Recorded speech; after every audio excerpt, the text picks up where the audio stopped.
Yeah, look at mine. Hey, I'm Pop-Up, and it's time for a visit in Pop-Up's LitRPG world. Tonight, I have Kamitoan. Hello, Kamitoan. Look at that perfectly wonderful house he lives in there. This is my definitely not virtual house. Don't mind the disappearing hands. Don't worry, Ryan Maxwell does the same thing in all his interviews. So, if Ryan can do it, you can do it. That's true. Kamitoan is the author of the Monster Evolution book, Rise of a Monster, and its sequel, Rise of a Monster, Second Course. And as I said, if you know, you know, if you've read the first book. So tell me, why a Monster Evolution story?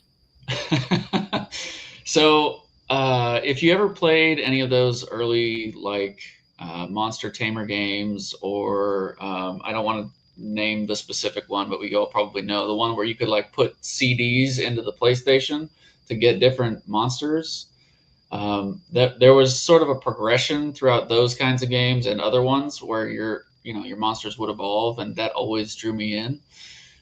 There's a couple fairly recent anime. Well, I say fairly recent; they're probably older now. There's a couple different animes out there where they sort of got into the Monster Evolution genre, and I saw that other people besides me really enjoyed it. So I couldn't resist the opportunity to write about it. But when I did, I wanted to take it from sort of a more human perspective and what it would actually look like if you got turned into a monster. How would you react?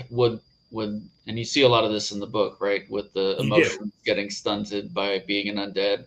How does that affect you? How do you? So that was the impetus. I thought it was really cool that Sean ends up within. Is it Sean's body, or it's Sean? Correct. It is Sean. Yeah. Sean, and he just remained. A spark of Sean remained.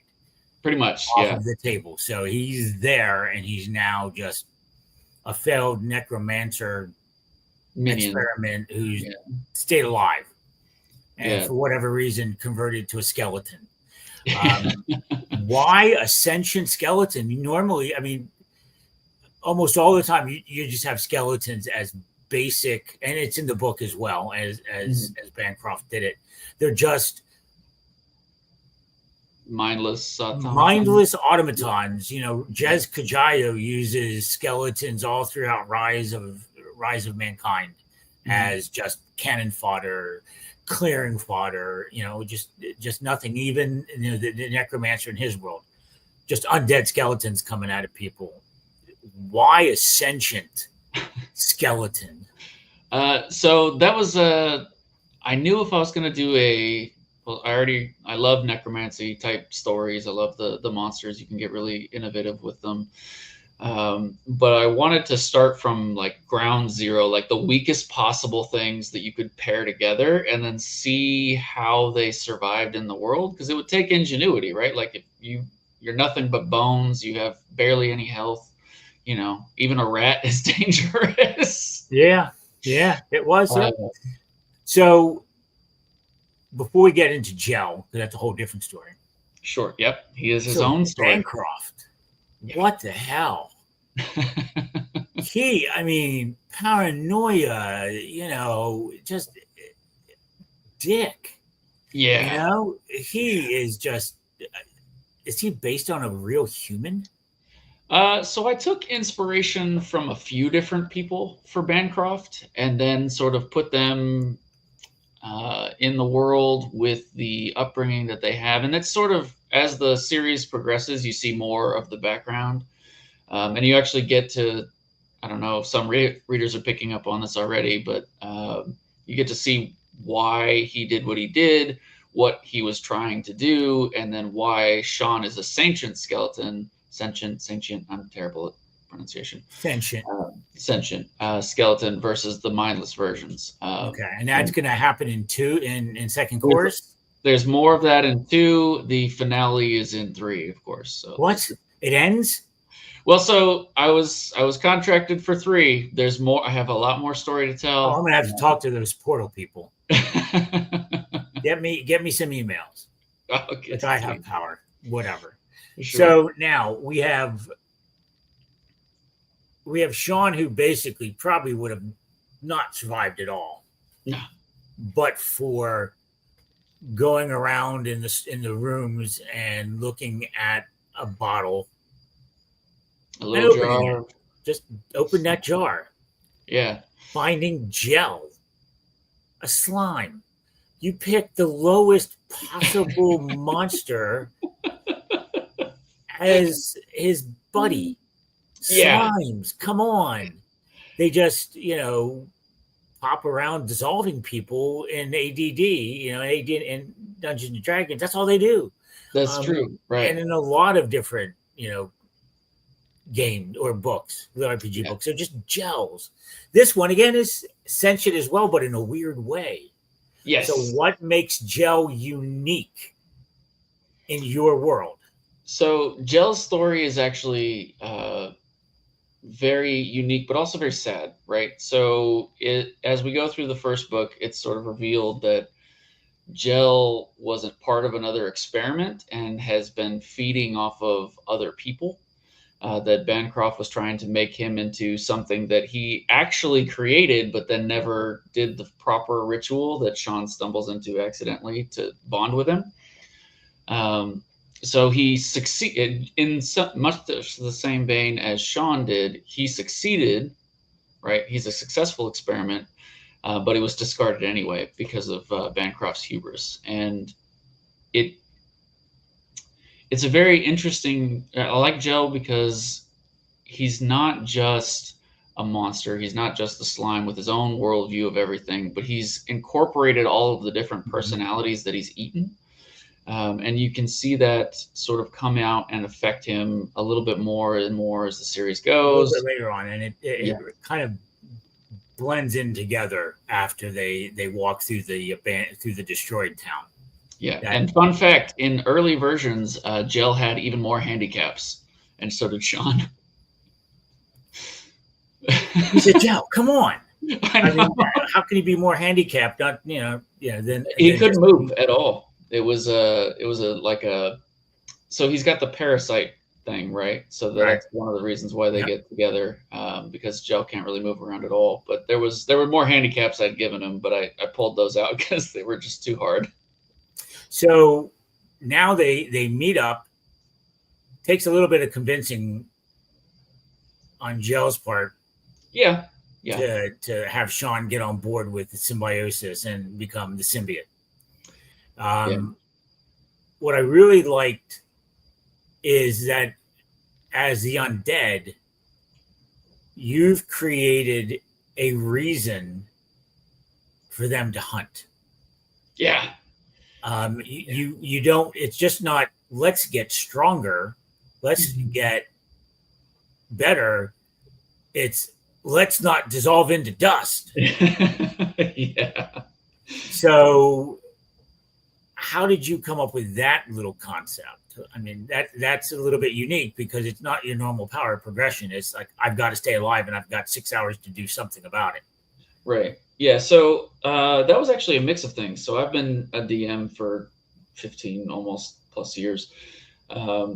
And every time I build a world, I try to make sure that a mechanic doesn't exist just for the sake of it, right? Or there's got to be background. There's got to be a reason. What is that reason? And in Rise of a Monster, that is part of the different natures of mana, right? So you have death, astral, chaos, all of them. They each have their own motivations and what monsters align to that type, or what even the energy itself, because we see some references to the actual entities behind the mana in the book, and you'll see more in book 2. You even see one of their realms, which is really exciting. I'll get there. Yeah, you'll get there. But so when I was thinking about it, that was what I was trying to get to. And so for the undead, it's creating acts of death, right? That's one of the ways that they get more death energy they created in the world. But then for Sean specifically, as a discarded minion who now has to pay his own mana costs, right? Otherwise he disintegrates. That's urgency built right in. That is. Yeah. And the fact that Joe is insatiable, Yeah. voracious, I mean, that gives the urgency to both of them, because Yes. Joe just wants to eat and Sean needs it to keep going. So that's Yeah. a great little, again, symbiotic relationship where they both have to do the same thing because one, they like it. And I do like how you worked in, a crafting component Yeah. of the story, where Sean gets to use, I guess, some of his cookery skills from his prior life in this one. Yep. With quote unquote spices. Yes. Yeah. Just spices, no, just, don't know what it is. And that's, that was pretty cool too. So I'm assuming there's, there's second course. Sean cooks. Sean finds, doesn't find super duper weapons. Nope. He finds ingredients. A frying pan. Yeah. I love the frying pan so much. It's one of my favorite. A self-greasing, perpetuating frying pan. It's amazing how with like the right setup, like a self-greasing frying pan becomes your favorite thing ever. And it's actually really useful for him, right? It is. And so now everybody, I've read this book.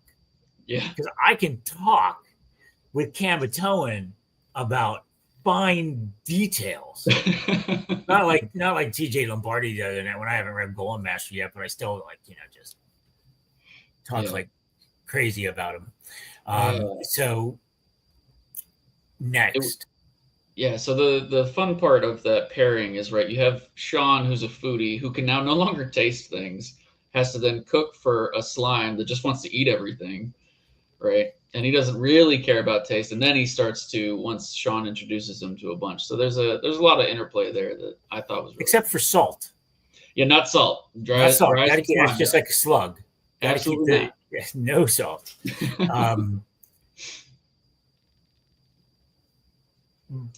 By the way. Okay. James Hunter is reading Rise of a Monster. Is he really? Based upon someone's recommendations. Thank you. I don't know if that was you, but thank you to whoever. Yeah, it was. Yeah, no, he admitted that too. Hair, great glasses, chiseled physique.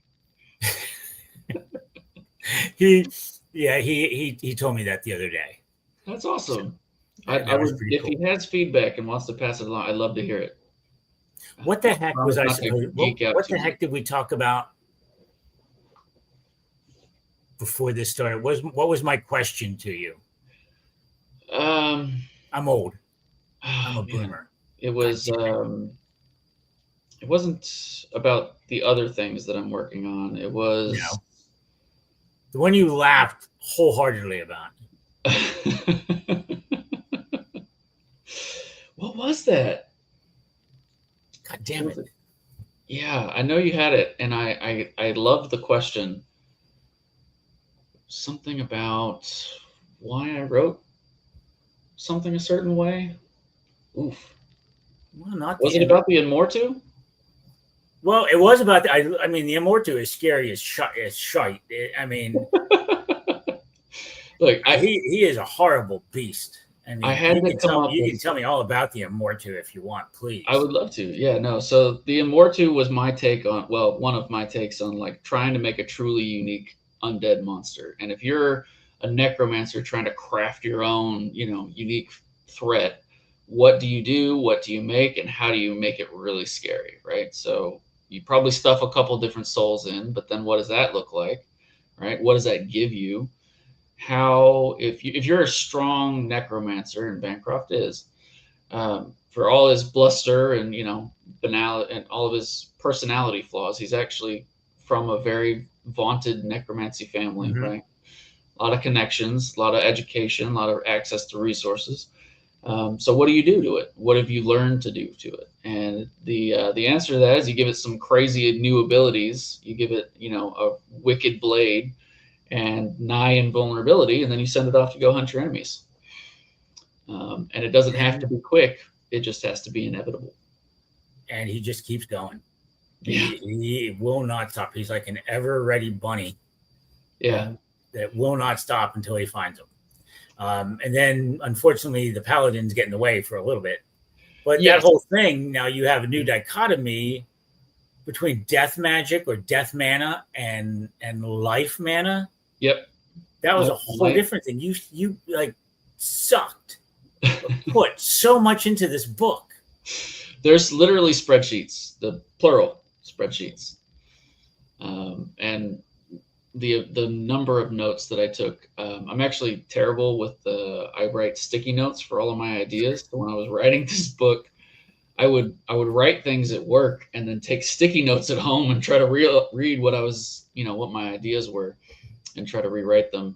So that was always entertaining. I actually had a wreath of sticky notes, and then I had sticky notes on my computer, like the program. So if you looked at my screen, it was like sticky notes from the computer, sticky notes from real life. What am I trying to do here? I don't know. I think you're going to have to talk to either Jay Krause or Tommy Kerper about some program they use. Just tell them PopPop sent, Okay. tell them, and whatever. I forget what it's called. But it's, it's a writer tool. I don't need to be a writer tool since I'm a reader. It probably help you get rid of some of the sticky notes, but always spreadsheets. Even everyone has spreadsheets if you're writing, so because you can put all those little comments and then sub comment, and go down there. God darn it! I wish I remember what that question was because it was phenomenal. So you know what, I'm going to make up for it because I'm going to say 2 words. Okay. Glory hole.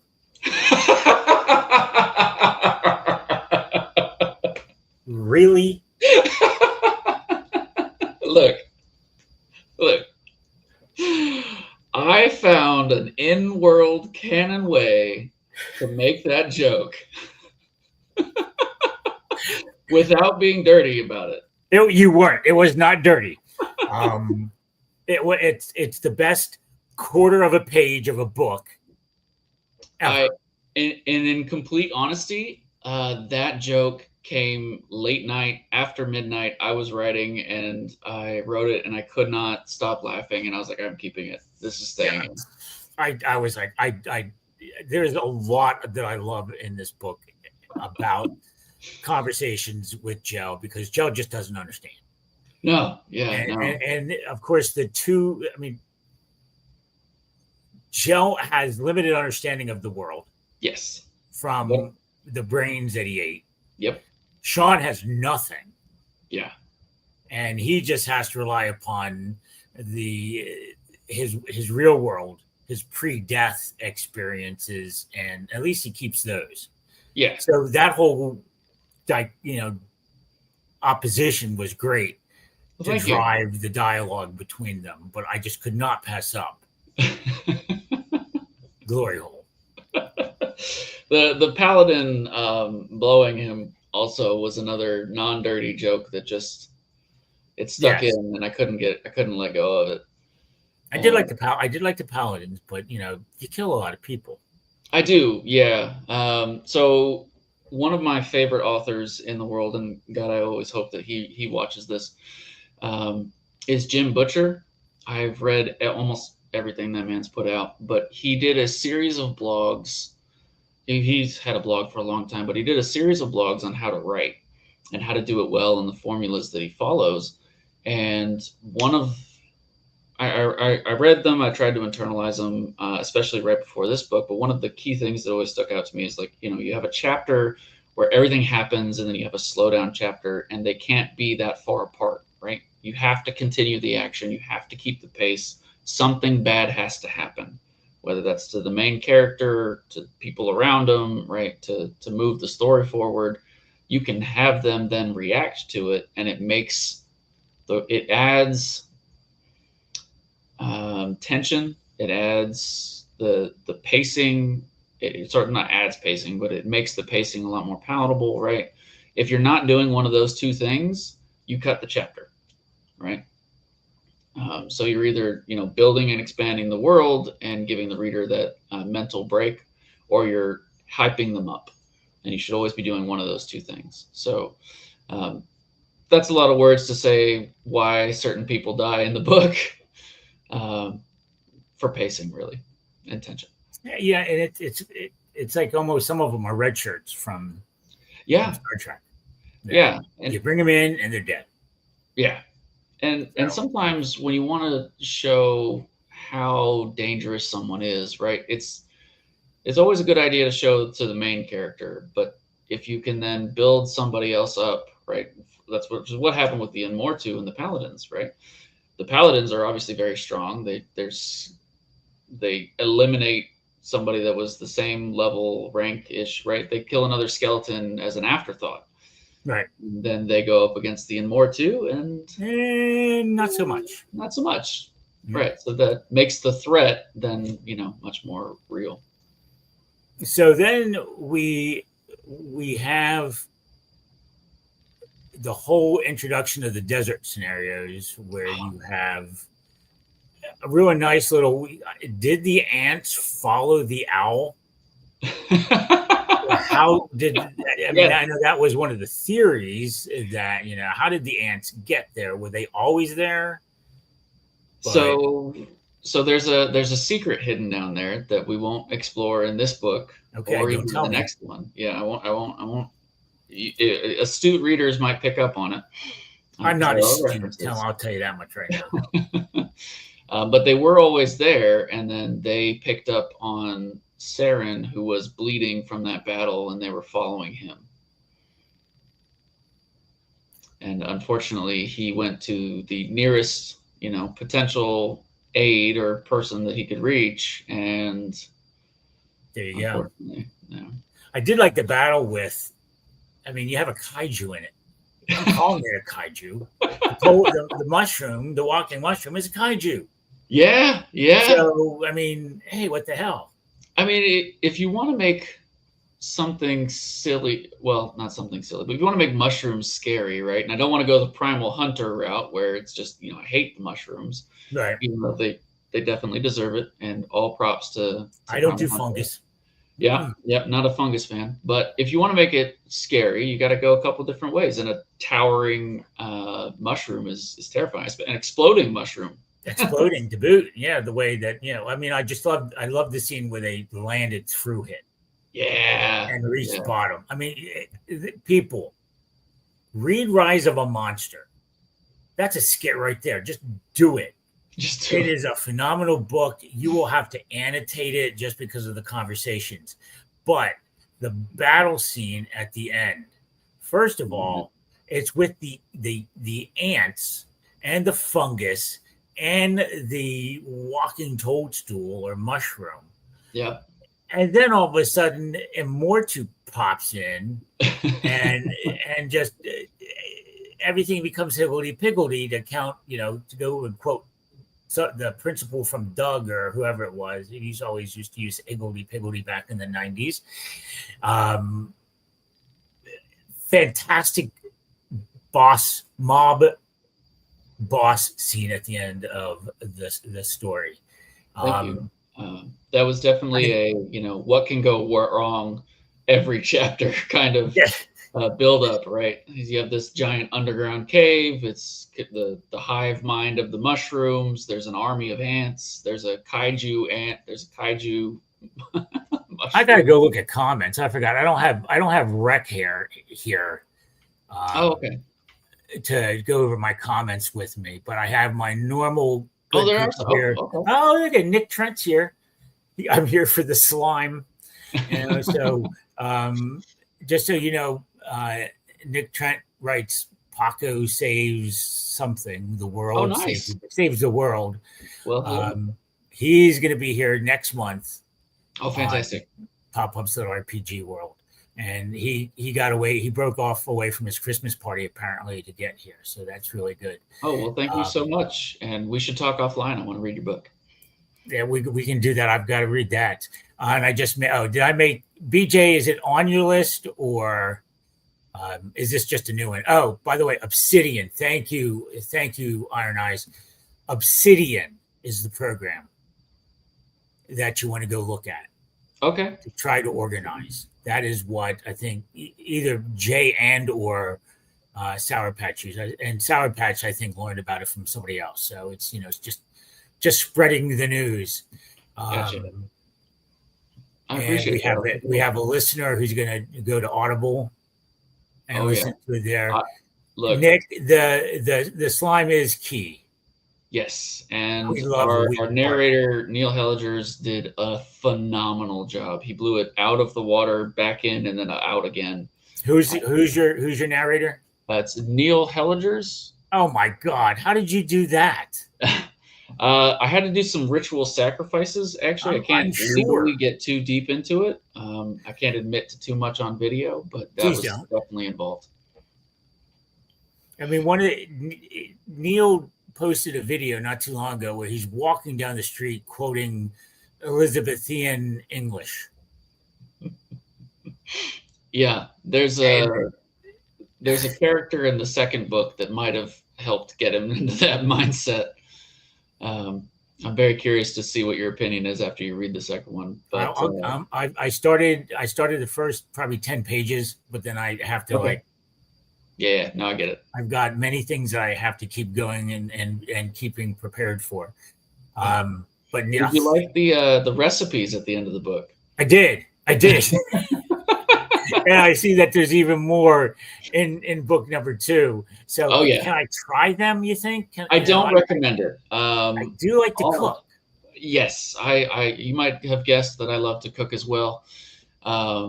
So, and actually, this is a fun fact for everybody watching. There are different types of magic for each type of cooking that you might do. So he's a magic chef, and he has two roles potentially, and a sorcerer. Yes. Now, and are you going to clarify? Remember, I think I did point out that one little section where you had. I think it was this one where your percentages increased and it wasn't quite referenced. Yes, I definitely need to fix and clarify that piece a little bit. But if you think about if anybody plays like tabletop RPGs, you might be familiar with how wizards do their thing and how sorcerers do their thing. That's sort of the parallel in general, right? Between magic chef and saucier. And sorcerer, yes. There'll be more. Don't worry. I'm sure I can't wait. But it's just 3 books now. Yeah. So Portal has 3 books for you on this. Mm-hmm. A minimum. Yeah. One of the things that I've learned over the last year is writers are always creating. It's like a nervous. You never just have a book or so. So you have more things out in your brain? I do, yeah. Can you talk a little bit about that without really blowing the cover? So something relevant for this audience, Rise of a Monster. I have another series that's in that same world. This one is actually alluded to at the start of the second book. It centers on a tribe of goblins that are chaos energy goblins or chaos mana goblins, and all of the crazy hijinks that they get into. That one is sort of from the perspective of alternatively the goblins and a high level character that's following them around, just completely baffled at what they're doing. And then if you ever watched sort of the David Bowie, The Labyrinth, right? There's a lot. Am I allowed to say I wasn't a fan of The Labyrinth? Were you not? Oh no.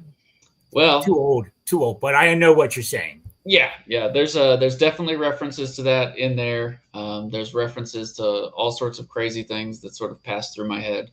And if you ever read, it's an amazing book series. I'll have to get it. As the Iron Prince. There it is. The Iron Prince does something really fantastic throughout the book, where at the start of each chapter, there's like the best way I can describe it is like if you played Magic at the Gathering, the detail, like the flavor text, where it gives you like a couple lines about the world from the setting, quotes from characters. They do that at the start of every chapter in Iron Prince. And so in this series, I've done that as well. using excerpts about people interacting with goblins or, different pieces. So you get sort of that narrative build throughout the series. So that one's very fun. So, you are going to come up against Sean Hall, because Sean Hall in the industry is the Goblin Prince when it comes. I don't know that I ever want to go up against him. I might, stand in his shadow and write goblin stories just for fun, and hope that he looks at them. But no, yeah, that one's a lot of fun. I have some romanticy in the works. What? I couldn't help myself. I've got another series that is actually based in a world that I ran as a Pathfinder campaign for several years, a homebrew Pathfinder campaign. That world's called Silveron. And I actually managed to complete like a 2+ year campaign from start to finish, all the way to level 20, and with no breaks in between. So that one centers around a high-level character that she starts out getting locked up in a tower with a dragon, and it sounds very, tropey, and then it goes right off the rails after that. So that one's is that going to be more game lit, or bring it? That one's LitRPG. So you're staying within. Yep, staying within for that one. There's a couple different ones. I have one that I started that's I don't know if this one will ever make it into a Portal or Aethon. I don't know what their appetite is for this type of story, but I did a transplant of a group of friends into their favorite tabletop game, but they go in with the ability to choose they get a week to plan and choose their new character, which is themselves, knowing all that they know about the rule books and how to break the game, how to make an obscene character, but then they have to actually survive because that's them there. And that one, so they're really them. It's not really them. I also ran this one as a campaign for a group of my best friends, and that one was a lot of fun. So I have dozens of stories, honestly. All right, then you have to keep creating. I do, yeah. Thank God I don't have to read the romantasy. Someone's going to read it for me. So you should be able to see comments as well. If you on the side, you can click on the comments. Oh yeah. Oh, see, Laurel Moore, totally, we're in sync. The flavor text is the best part of Magic the Gathering cards. In fact, fun fact about me when I was younger, that was why I bought Magic cards. I bought them to read the flavor text, and then I didn't care about playing the game. I gave them to my friends. I didn't care. And I'm too old. I'm too old for Magic the Gathering and all the games. And did you play the first Diablo when it came out? I did play Diablo. I mean, on PC. Yes, yeah. Yes, I played Diablo on PC. That and Lord of Destruction came with like a lore book that was like, thick. And one of my favorite memories as a kid is my grandpa used to play that game, and he would let me play when I came over. And so that was sort of my first introduction to, the worlds of demons and monsters and stuff like that. And I read that lore book of Diablo back to front probably 100 times. I know way too much about Tristram and the world. I never read. That's fair. Guys, no, let's go. Come on. Yeah, let's just play. Go kill things. Yep, yes. I get it. And how the hell am I going to fit all this in my inventory if it takes up 5 freaking slots?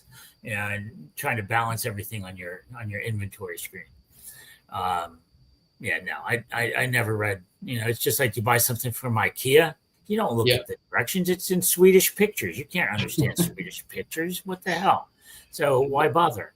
There's a tried and true method of finishing things in IKEA. You buy the thing, you start to bank it yourself, you swear at it for a couple hours, and then you go back to the instruction booklet and as long as you have 4 screws left over, that's right. You're done it. It's good. Because they always put extras in there, I'm sure. They always do. Yeah. Do you remember that question that you asked? I can't remember it. No.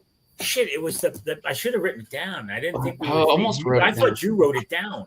I was about to write it down, and I was like, no, he's probably got it. Because you laughed. I did laugh. Yeah, it So was it made fantastic. sense. That's just like TJ Lombardi's in my first interview. You know, we spent an hour and a half talking. And then I'm like, oh shit, I didn't press record. Brian would love that story too. Yeah. We have someone who always says that the best part of a pop-up interview is the last 30 seconds while he's trying to figure out how to stop the live stream. So we'll see if that happens tonight. If you notice in the TikTok that I did today, either for you or Justin for his race wither descendant, I left in. Oh no! It was for the book. It was for Grand System of Endings book receipt the other day. I left in the flubs just for him. Look, it's sometimes the best part, right? I'm still a little disappointed that grand piano is not yours. Well, so I do have a piano downstairs. Actually, it's a wall piano because I can't afford a grand one yet. I don't have big time author money yet. And my daughter is learning, so that's been very exciting. Yeah, I had to take lessons. I had to. My mom played really well. Me not so much.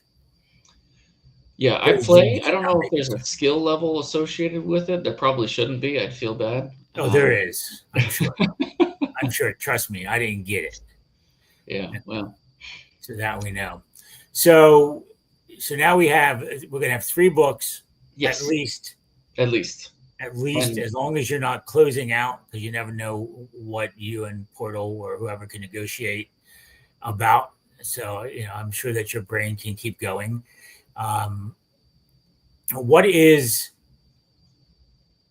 the one thing that you did not put into the book?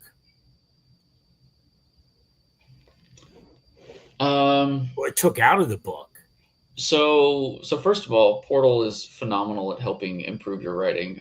I've never seen so much red highlighter as the first version I got back. I didn't think it was possible to hit Control A and just read the whole thing, which is only kind of a joke. So thank you very much to my amazing editing team at Portal. You guys are legendary, and you have more patience than I've ever thought was possible. But something that was taken out was actually the darker themes in Rise of a Monster that were deemed too dark, unpalatable. There was some cannibalism type references that were taken out because the general public apparently doesn't care as much for that sort of not thing. so much. Right, and I get it. Right, I get that. In the second book, there was a whole scene where I did a musical rendition. It was a joke chapter, but I really liked it. I had Sean and Jill sort of doing the "What's this? What's this? There's magic in the air," and I rewrote all of it to be themed to the world and description, and I loved it. And that got cut too. Yeah, it's too close to the IP. Oh, it was that. That was the question. Why do I change everything from like what it is? Oh yes, that's it. Okay, here we go. Okay, no, now stop, because we're going to use this as a TikTok or as. So all throughout your book, whenever Sean makes a reference to our world, yes, like Pizza Hut becomes Pizza Hat, or there's just it's not Pokemon, it's PokeGo. You change everything a wee bit. Yes. So are you secretly an intellectual property attorney? Or if that's not the case, are you just afraid of copyright or trademark violations? Come on, it's fair use, for the love of God. I'm petrified. I've heard of what Disney does to people in the back rooms, and I can't go anywhere near that.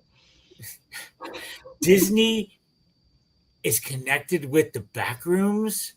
No, I didn't say that, and I will not avow to that, in writing. But my fear typically is that, or at least when I started writing, the fear was that I would reference something, somebody would get mad, and they'd sue me. And after I'd done that a couple times, and I'd sort of changed it. Fun note, on Royal Road, the fans are very divided as to whether they like it. You love it or you hate it, right? They either love that I've changed every reference or they hate it. And I started to love it halfway through. So you know what? Write for yourself. So if you love it, you keep it going, and it's now consistent. And if you, but you have a level that you've established. Mm-hmm. You got to keep it going and or improve or get better. You have to challenge yourself, because if you come up with something that's just like really shitty or really stupid reference, you're gonna knock down your skill set. That's right. So thank you so much. Yay, we did it. That was. I'm like, what the hell? Is he a lawyer? And that was another thing that actually got changed in the editing process. Is I had made so many different references and so many different jokes. I forgot one of the ones I changed, and I did it a different time. And so my editor was like, "You can't make two different World of Warcraft jokes and change it both times. They need to be the same." Yeah, they would have to be consistent. So I don't think that Jeff Hayes is going to do a musical chapter, because probably Neil Helliger's would take him out. Yeah. Because Neil is a little bit. I mean, come on, Jeff's a small guy. Jeff, I mean, we all heard the Princess Donut chapter where she's singing. That was inspired. It was beautiful. I think I cried too much actually before the end of it. Before the end of what? That chapter where she's singing, right? Yeah. Oh God, that was gorgeous. You got to remember one thing about me is I am not auditory. That's fair. I unless I'm doing it after reading. So since I've read this, I can go listen to it, and what the hell? I do have a chapter. I do have a credit. Yeah. So I have my credit, my monthly credit. Oh, that Wonder Crawl is just annoying the crap out of me, BJ. Whatever they're in, So for me, whenever I read something, and I don't know if this is a normal thing for anyone else, so if you're in the comments, please let me know if this happens to you too, or if I'm insane. But when I read a book, I'm there. When I watch TV, I'm there, right? Like I'm no longer here. I'm experiencing things. It's one of the reasons why I can't typically do too many horror type deals, because I feel like the emotions, and I don't like to be terrified all the time, just sometimes. But when I listened to that chapter that Jeff Hayes did in Dungeon Crawler Carl, the emotion that Donut had came through. So and there's actually a couple books from Jim Butcher. Oh, Jim Butcher. Dresden Jim Butcher did. I've tried to do Jeff Hayes and Jim Butcher, and that's a mix Butchered I don't know if the world can handle. Yeah, I did butcher it. Well played. But no, there's a couple of spots during the Harry Dresden series, the Dresden Files, and I cried reading them, because I've been following that story for so long. The emotion was there. So, yeah. Oh, look, somebody else said they're the same way. Thank God. It's not just me. Oh, no. If I'm reading a book, I'm there. Dude, really? Okay. I am so deep into that world, and I just don't, without a doubt. And that's why, I don't know if that's why, I just have, there's just issues between my ears and my brain. But however, I did listen to parts of book one of I'm Not the Hero. Okay. By Sour Patch. And Nick Padell did it. And he did a certain, whenever there was an inventory item or a skill item, he over emphasized it. Okay. Dimension hole, as one, and it would just be constant, and because it's kind of crunchy. Right. So there's a lot of overemphasis all throughout the first book, which vanished. Mm. Odium got rid of that in the second book. So now, once I heard that for just a little bit, because again, I can't do it too long, as I read through book 2, it's dimension hole in my brain. So all the skill sets are now in Jeff Padell, just like, out in the world, new achievement. I love that. It's just there. Yeah, they are earwigs. Yeah. And I see Iron Eyes says, I have a roster of real actors and voice actors I assign to characters as I read. That's impressive. For me, for me, they take on their own. And actually, that's how I write Rise of a Monster. They live in my head. I'm there as I'm writing it, and the story plays out. So I do that. I do that to all my books. It's just a way. And Jill and Sean, are going to be two of my faves. Just like SJ and Dave from Boslow's books, Oren, Daniel, and Maddie from I'm Not the Hero, everyone in Dungeon, Carl, they're all up there. I have to make plugs, I have to do that. So the books back there that you can see the not covers of, those are PopPop's 10 favorite books that I read in 2025. The only clue, I'll give you 2 clues. 2 of them are by the same author and share one spot. That's one clue. And the 4th book down, right about there, the dirty one, because I spelled coffee instead. When I read coffee. That is his book. Rise of a Monster made my top 10 fave, or one of my top 5 really of the year. It's not a silver, but I'm up near the stand when you're handing awards out. Well, the first there are three places that will actually be a 1, 2, and a 3. Nice. The 7 remainders are just of the 7. Gotcha. Okay. So you're gonna all be mentioned together as 7, but I do have 3 that I loved so much. I have to give one. Totally good. The number 1 is, in my opinion, potentially the best isekai found family town settlement builder of this decade. That's probably the safest way for me to say it. Okay. All because the only other way to say it would be ever, and that'll piss a lot of people off. Well, so I think Jell would approve of you spilling coffee on the book. Actually, he'd probably try to taste it. It is spicy. I do like some good coffees. But no, now I'm really curious, and I'm sure others are too. What's the top 3?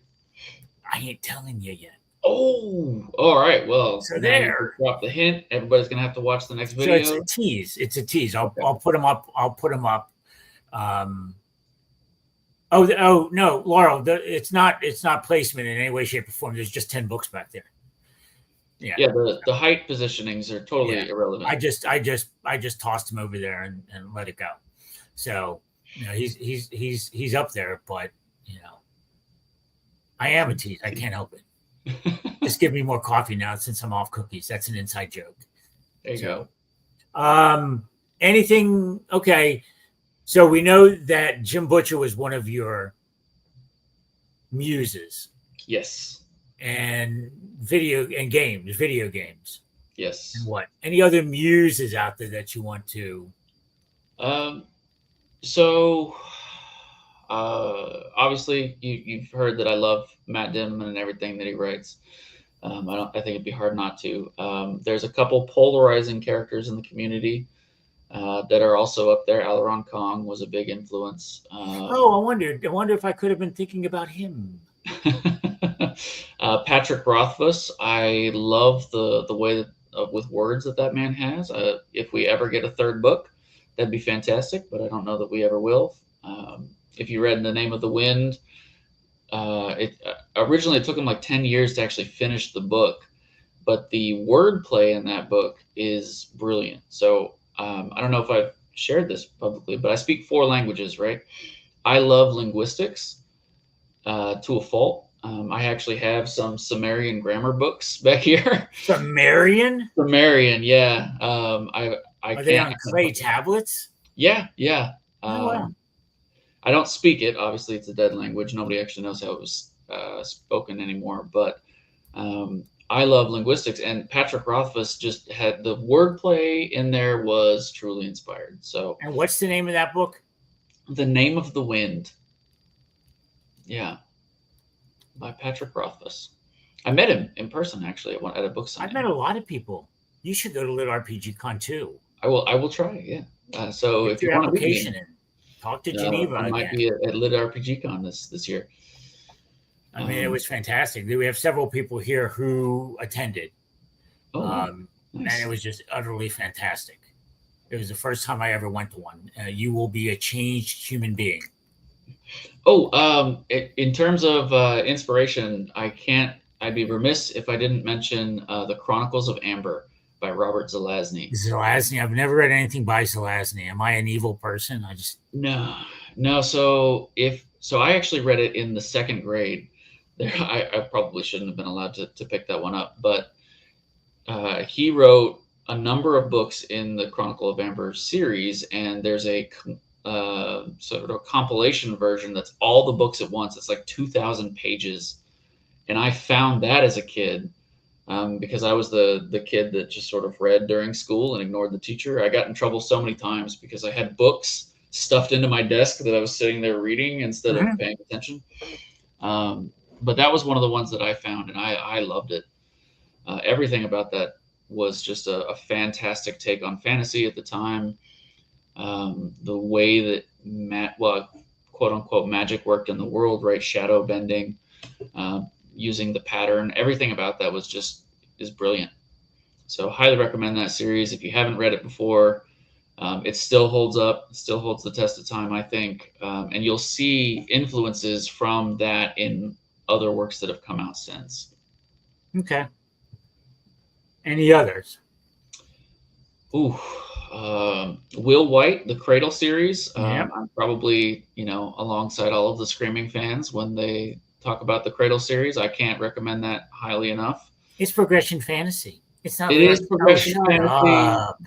It's the same thing. We're all inclusive here in LitRPG world. Right. If you like good writing, you will like the Cradle series. Yes. You might not like it till book 2. I tried very hard to make it there, but after that I was hooked.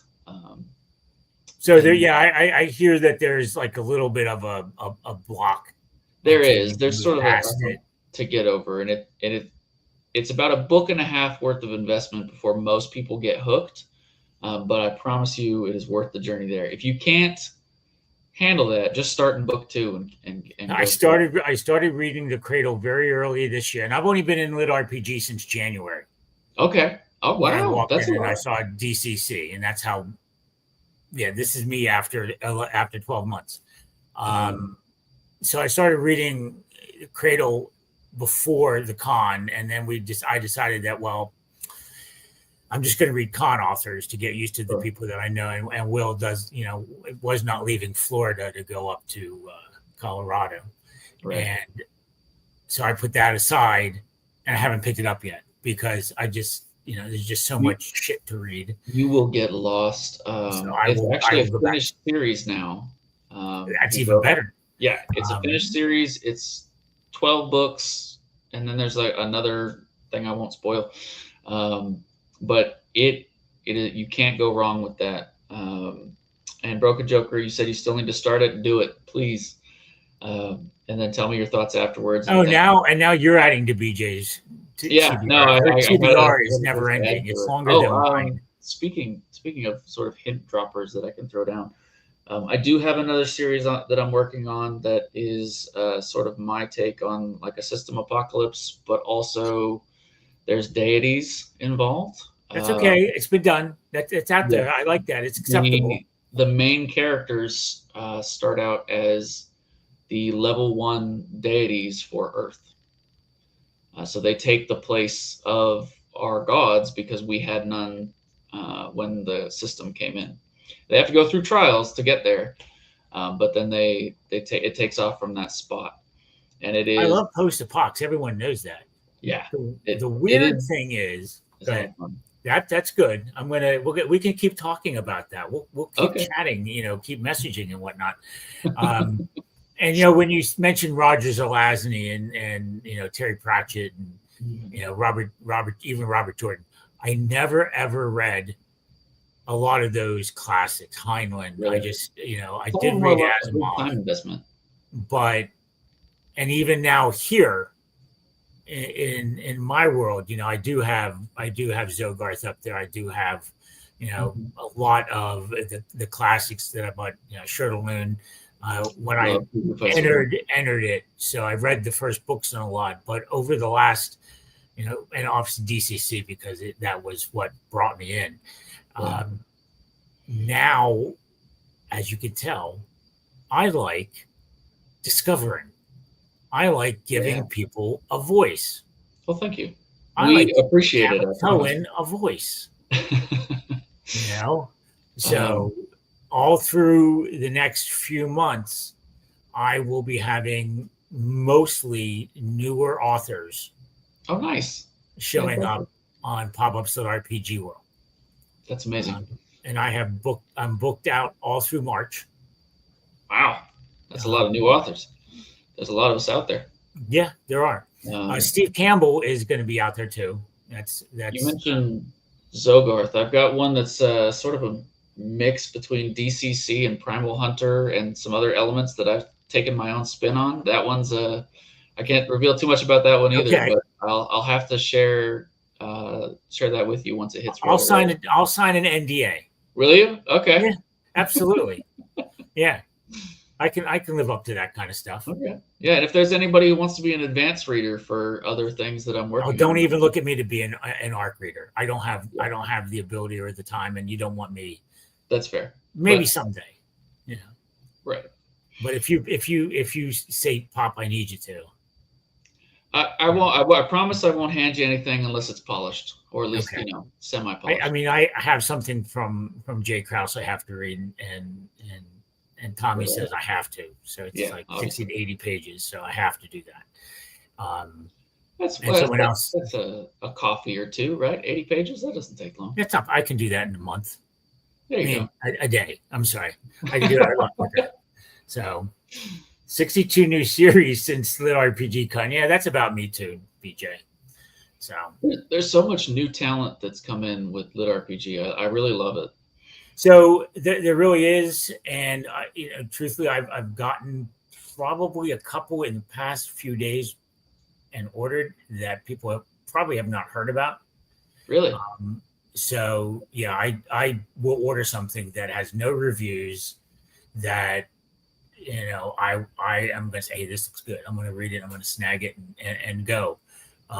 And the thing about PopPop, if I don't catch on to it, if I, it'll never be heard of. I do not say bad things. I do not say, I didn't like it, didn't read it. And people say, I DNF'd. I will never have a DNF list publicly known. That's no. So I will say on behalf of new authors that put themselves out there for the first time, thank you for A, giving us a voice, B, trying them out.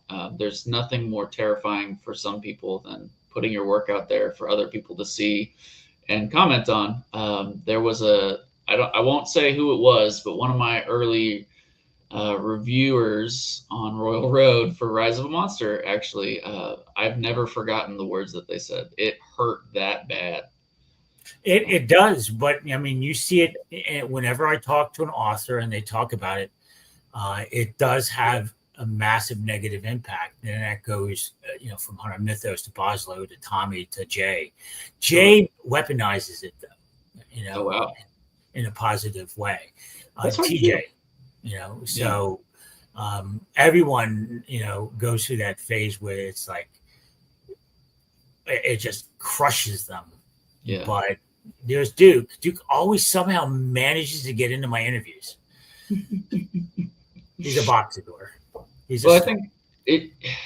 So for every like successful author, I think, and this may not be me, or it may just be me. You always start out writing terrible, terrible books, right? And they never see the light of day. Thank God there's no copies of the first book that I tried to write. I remember it. It was horrible. I was going to say, it's not one of the ones that are row, because I'll pack that down and I'll go print it or God, something. No. So it's something else. Okay. Yeah. That one will never make it out of the public library that I first wrote it on. But you learn as you go, right? You write 100 bad drafts and you make a good one. So and that's one of the bits of advice that people give all the time too. Keep writing. Yep. Keep writing. Improve the craft. And you know, what the funny thing is, I tend to read more than one book at a time, because you can't just, you know, you can't just read one at a time, because you'll never get enough done you know, properly present yourself in all the media where you're at. And I just finished going through a post-apocalypse phase. So the 3 books I'm reading right now are, you want me to go through them? Yeah, absolutely. They're all isekai. One of them's kind of post-apoc. Okay. But he's going to love it, because I just mentioned it last night. There are 3 here. I always need new books. It's chunky. Wraith Wizard Ascendant by Justin. I always forget his name. Whitaker. I think Audible's been trying to sell me that one. I convinced him to basically get this into paperback. I won't read it until I have it in paperback. Okay. So this just came out on the 15th. So I do that all the time. I do that to people. I made Kenny King print one of his first paperback books, and now he does it a little bit more often. So I'm a little bit in, so I've approved it, and I've told him that, I'm reading it. It's got a nice... You can usually tell by the first couple chapters. You do. And you can read within I call it the writer's voice. If you like the writer's voice right away, it's cool. Trolling the Tutorial. Ooh, I like that cover. I like that cover a lot. The character, and someone just mentioned, why is this book not getting traction? I said, well, I have this. I'm going to have to give it more traction. So I'll have to put this up there tomorrow. I'm going to buy that right now, actually. The character that gets isekai'd is just friggin' horrible. Oh, really? He is a horrible, horrible human being. He's basically a thief. So that's all I'm going to give you. So he gets isekai'd to a system, and the system makes him a troll, a boss troll, in a game. Oh, it's not on Audible. It's only paperback? I don't know. Maybe. Okay. Get a Kindle. Okay, I'll look for it. And then the third one that I'm reading, this is well established. This is like 3 or 4 books, but this is fucking hilarious. Mage Tank. Yeah. I had it on the shelf for the longest time. I said, I'm just going to pick this one up and do it. So if you've ever played League of Legends or lost some of your time to that cover reminds me of a character from League of Legends called Tarek, who had very flamboyant skin that looks almost exactly like that, which is very entertaining. And just a mage tank. It is it's an oxymoron. Yeah. So and that's the set I'm reading right now, and hopefully I'll have them done within a week or 2. I have to do Paco Saves the World, since I'm going to be doing him next. I will plug another one that you have to do. I think we talked about it earlier, but All the Dust That Falls. Yes, the Roomba. The LitRPG Roomba. It's over there somewhere. Oh my God. I haven't laughed that hard from any series in the entire genre as I did at that book. That was phenomenal. For people who don't know and don't have the background, I'm not kidding when I say that the story follows an isekai Roomba, the vacuum, the robot vacuum, as it then just cleans the world literally of demons and doesn't understand anything that it's doing. It's so funny. It puts the entire genre on like a dartboard and makes fun of a bunch of things in a nice way. It is very well written. It doesn't get as much attention as it should, I think. I recommend it to everyone, but it did do really well. Well, that sounds like another snippet that we'll be able to put out on TikTok and everywhere else. Oh, yeah.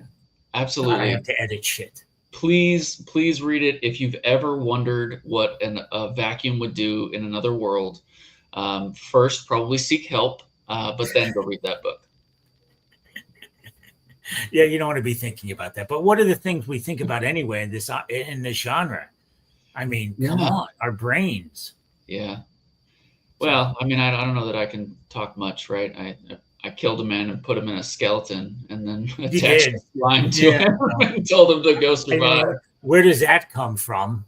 Yeah. I liked the fact that you can go from like trying to kill things to survive every hour to stopping and having a conversation about like the great slimes of our past, Lion King style, right? As they stare at the stars. Does he make that shit up, or does he really know it? I mean, I don't know. Did we find out? There is lore for that. I'm not kidding. I wrote it. It exists. Let me ask you this: Did the air filter get away? Was it recaptured? It got away. Yes, there's a reference to it in book 2.